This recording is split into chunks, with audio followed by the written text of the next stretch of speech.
Allora, per quanto riguarda il mese di agosto, le riduzioni sono state effettuate sulla base dei dati che sono stati raccolti, quindi richiesta di servizio, risposta a questo servizio.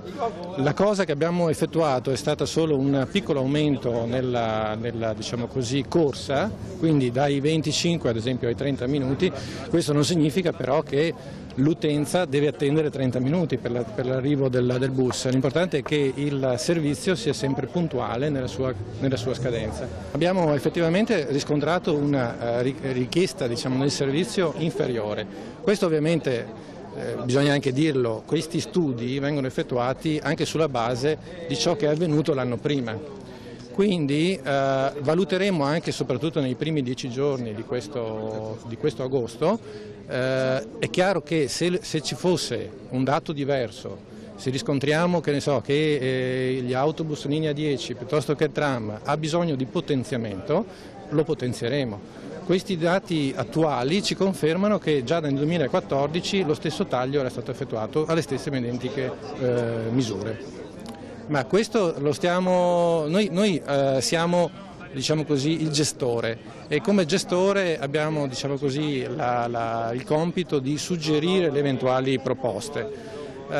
Quello che dovrà fare l'ente di governo, quindi Comune di Padova e Provincia di Padova, è stabilire quale sarà la tariffa adeguata per far fronte al servizio anche con biglietto unico.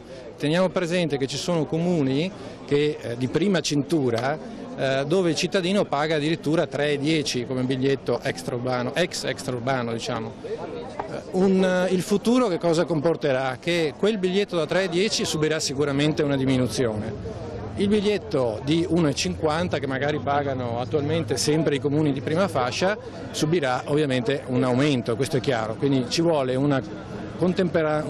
diciamo così, un'operazione di proprio matematica per coprire tutti i costi che subirà l'entrata con questa operazione e per quanto riguarda invece l'urbano, come avete sentito anche prima dal sindaco Bitonci, l'idea è quella di un piccolo aumento sulla tariffa del biglietto diciamo, di corsa semplice, mantenendo invece inalterati gli abbonamenti. Questa è l'idea che hanno loro come amministrazione e noi come azienda dal nostro lato indichiamo solamente la necessità di non avere perdite, perché la perdita non è più ammissibile.